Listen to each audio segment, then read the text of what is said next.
Bismillahirrahmanirrahim. Allahumma atal குர்ஆனில் அல்லாஹ் தஆலா இனிமையான மற்றும் ஓர்மான தண்ணீரை கொண்டுள்ள இரு கடல்களை பற்றி கூறுகின்றார். அவற்றில் புயலும் வீசுகின்றது, அலைகளும் அடித்து மோதுகின்றன, கப்பல்களும் கடந்து செல்கின்றன. இவ்வளவு இருந்தும் இரண்டு வகை தண்ணீரும் ஒன்று சேர்வதில்லை. இத்தனைக்கும் இவை இரண்டுக்கும் இடையில் தடுப்பு ஏதும் இல்லை என்பது வியப்பிற்குரிய விஷயமாகும். இவ்வாறு மதுரமான தண்ணீரும் உப்பு தண்ணீரும் கலந்திடாமல் பிரிந்தே இருப்பது அல்லாஹ்வின் ஆற்றலால் தான் என்பது உள்ளங்கை நெல்லிக்கனி. ஒரு பரலை பற்றி திருப்பி தரும் நிபந்தனையுடன் வாங்கிய பொருளை கட்டாயம் திருப்பி தர வேண்டும் என நபி ஸல்லல்லாஹு அலைஹி வஸல்லம் அவர்கள் கூறினார்கள். ஒரு சுன்னத்தை பற்றி நபி ஸல்லல்லாஹு அலைஹி வஸல்லம் அவர்கள் பகல் பொழுதில் பயணத்திலிருந்து திரும்பி வந்தால் பள்ளிவாசலுக்கு சென்று 2 ரக்காத் தொழுவார்கள் என கஅப் ரலியல்லாஹு அன்ஹு அவர்கள் கூறுகிறார்கள். ஒரு முக்கிய அமலின் சிறப்பு. சொர்க்கம் செல்வதற்கான துஆ ரதீது பில்லாஹி ரப்பன் வ பில் இஸ்லாமி தீனன் வ பி முஹம்மதின் ரசூலா என்று ஓதுபவருக்காக சொர்க்கம் வாஜிபாகிவிட்டது என நபி ஸல்லல்லாஹு அலைஹி வஸல்லம் அவர்கள் கூறினார்கள்.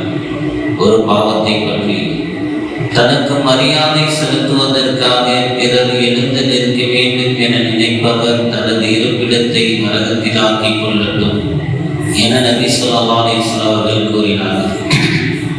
உலகத்தை பற்றி நபி ஸல்லல்லாஹு அலைஹி வஸல்லம் அவர்கள் கூறியதாவது, சந்தோஷமாகுங்கள், நீங்கள் வேண்டியது கிடைக்கும்.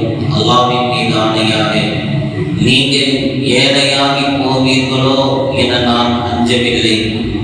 எங்கே உங்களுக்கு முன்னிருந்தோர் மீது உலக செல்வம் திறந்துவிட்டதை போன்று உங்களுக்கும் திறந்துவிடப்பட்டு அதனால் அவர்கள் கொண்ட செல்வ போதை உங்களுக்கும் ஏற்பட்டு அதன் மூலம் அவர்களை போன்று நீங்களும் அழிக்கப்பட்டு போவீர்களோ என நான் அஞ்சுகிறேன்.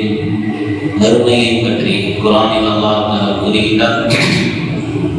சோனவாசிகள் பசுமையான ரத்தின கம்பளங்களின் மீதும் அழகுமிக்க விருப்புகள் மீதும் சாய்ந்தவர்களாக இருப்பார்கள். நபிகளின் மருத்துவம். என்னிடம் மாணவர்கள் வராது இருந்தால் நான் பூண்டு அவசியம் சாப்பிடுவேன் என நபி ஸல்லல்லாஹு அலைஹி வஸல்லம் அவர்கள் கூறினார்கள். கருத்து. பூண்டில் அநேக பலன்கள் இருப்பது நபி ஸல்லல்லாஹு அலைஹி வஸல்லம் அவர்களின் மேற்படி குன்றால் தெளிவாக தெரிகிறது. இதை சாப்பிடுவதால் நெஞ்சுகளை நீக்குவதாகவும் ஜீரணத்தை ஏற்படுத்துவதாகவும் தாகத்தை குறைப்பதாகவும் மருத்துவர்கள் கூறுகிறார்கள். குர்ஆனில் அல்லாஹ் தஆலா கூறுகிறார், நீங்கள் விரும்புகின்றவற்றிலிருந்து செலவு செய்யாத வரை நன்மையை அடைய மாட்டீர்கள். எந்த பொருளை நீங்கள் செலவு செய்தாலும் நிச்சயமாக அல்லாஹ்வை நன்கறிந்தவனாக இருக்கிறார். சுப்ஹானல்லாஹ் வ பிஹம்திஹி சுப்ஹானல்லாஹ் வ பிஹம்திஹி லா இலாஹா இல்லா அன்த அஸ்தக்ஃபிருக வ அத்தூபு இலைஹ்.